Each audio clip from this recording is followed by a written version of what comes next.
ሀገራችን ኢትዮጵያ ባለፉት ጥቂት ዓመታት በዲጂታል ክፍያ ስርዓት ረገድ ያስመዘገበችው ስኬት እጅግ አስደናቂና ተስፋ ሰጪ ነው። የፋይናንስ ተቋሞቻችን ዘመናዊ አሰራሮችን በመከተል የሞባይል ባንኪንግ፣ የኢንተርኔት ባንኪንግ እና መሰል የዲጂታል ክፍያ አማራጮችን ተግባራዊ በማድረግ በሚሊዮን የሚቆጠሩ ዜጎች የፋይናንስ አገልግሎት ተጠቃሚ እንዲሆኑ ማድረግ ችለዋል። ይህ የዲጂታል ክፍያ እድገት ከከተማ አልፎ ገጠሩን የሀገራችንን ክፍል እያዳረሰ የሚገኝ ሲሆን የንግድ ልውውጥን ለማቀላጠፍ ወረፋን በመቀነስና የገንዘብ ዝውውርን በማዘመን ረገድ የማይተካ ሚና እየተጫወተ ይገኛል። ዛሬ ዜጎች ከቤታቸው ሳይወጡ ክፍያዎችን በመፈጸም ገንዘብ መላክና መቀበል በመቻላቸው የሀገራችን የኢኮኖሚ እንቅስቃሴ ወደ አዲስ ምዕራፍ ተሸጋግሯል። ክቡራንና ክቡራት፣ ኢትዮጵያ የዲጂታል ፋይናንስ ሽግግርን ቀድማ በመገንዘብ በክቡር ጠቅላይ ሚኒስትራችን ዶክተር አብይ አህመድ መሪነት ዘርፉን በጽኑ መሰረት ላይ ለመገንባት ቁርጠኛ እርምጃዎችን እየወሰደች ትገኛለች። የዲጂታል ኢትዮጵያ 2025 ስትራቴጂን በስኬት በማጠናቀቅ ወደ ዲጂታል ኢትዮጵያ 2030 ራዕይ መሸጋገራችን ሀገራችን በዲጂታል ምህዳር የገነባችው ጠንካራ አቅም የሚያሳይ ነው። በዚህም የቴሌኮም ዘርፉ ለውድድር ክፍት መደረጉ፣ የኢንተርኔት ተደራሽነት ማደጉ፣ ብሔራዊ መታወቂያ ፋይዳ እና የኢገቨርነንስ አገልግሎቶች መዘርጋታቸው እንዲሁም እንደ ቴሌብር ያሉ የዲጂታል ፋይናንስ አማራጮች የዜጎችን የፋይናንስ አካታችነት ማረጋገጣቸው ዋና ዋና ስኬቶቻችን ናቸው። እነዚህ ውጤቶች ለ2030 ራዕያችን መነሻ በመሆን ደህንነቱ የተጠበቀ ሁሉን አቀፍ የዲጂታል ኢኮኖሚ ለመገንባት የምናደርገውን የብልጽግና ጉዞ የሚያፋጥኑ መሰረታዊ የልማት ምሰሶዎች ናቸው። የምንኖርበት ዓለም የዲጂታል ፋይናንስ ትስስር በርካታ እድሎች ያመጣ ቢሆንም በሌላ መልኩ ስርዓቱ የራሱ የሆኑ ውስብስብ ዓለም አቀፋዊ ስጋቶች ያሉት እንደሆነም ይታወቃል። ምንም እንኳን የሀገር በቀል ኢኮኖሚ ማሻሻያው ዋና ግብ ዜጎች በፈጠራ አቅማቸውና በላባቸው የሚበለጽጉባትን ሀገር መገንባት ቢሆንም እየተስፋፋ የመጣው የዲጂታል ፋይናንስ ማጭበርበር ግን ይህንን ዓላማ እየተፈታተነው ይገኛል። እነዚህ ወንጀሎች በግለሰቦች ከሚፈጸሙ ተራ ማጭበርበሮች ባለፈ የድንበር ተሻጋሪ የፋይናንስ ወንጀሎችና ከዓለም አቀፍ የሽብር ፋይናንስ ጋር በመቆራኘቱ ቀጥተኛ የሀገራዊ ደህንነት ስጋት ደረጃ ላይ ደርሷል።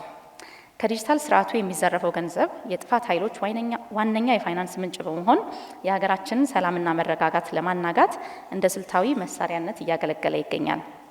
ክቡራትና ክቡራን፣ እነዚህ የተደራጁ የኢኮኖሚ ወንጀሎች ዜጎች የቆጠቡትን ጥሪት በአንድ ጀንበር እንዲያጡ በማድረግ ለከፋ ስነ ልቦናዊ ስብራትና ለማህበራዊ ቀውስ እያጋለጡ ይገኛሉ። በኢኮኖሚ ረገድም የንግድ ስርዓቱን በማዛባትና በፋይናንስ ተቋማት ላይ ያለውን ተአማኒነት በማሳጣት የኢንቨስትመንት ፍሰቱን በማሰናከል ሀገራችን ከድህነት ለመውጣት የምታደርገው ጥረት ላይ መሰናክል ሆነዋል።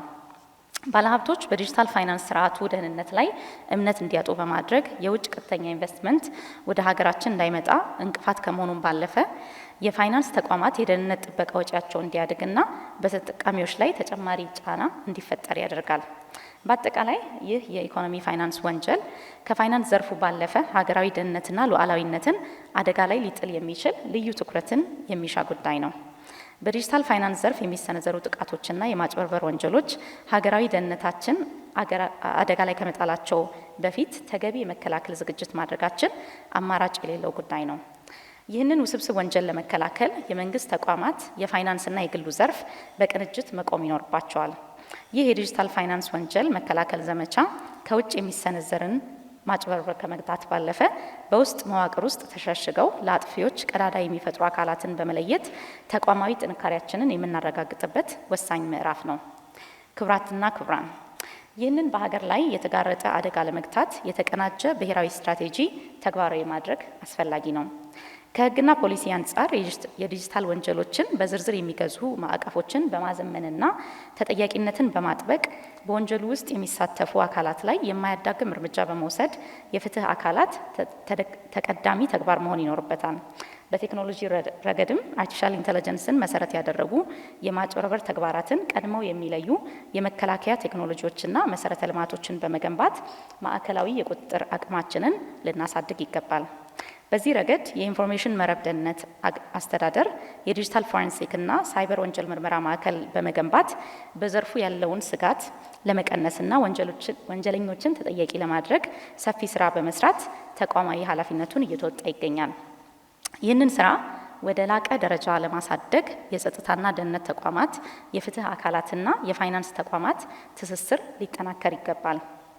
በመጨረሻም የኢትዮጵያ ዲጂታል 2030 ስኬት አንዱና ወሳኙ መሰረት የሀገራችንን የሳይበር ደህንነት በአስተማማኝ ሁኔታ የማረጋገጥ ኃላፊነታችንን በአግባቡ በመወጣት ለልጆቻችን የበለጸገችና ደህንነቷ የተጠበቀ ዲጂታል ኢትዮጵያን ማውረስ ይኖርብናል።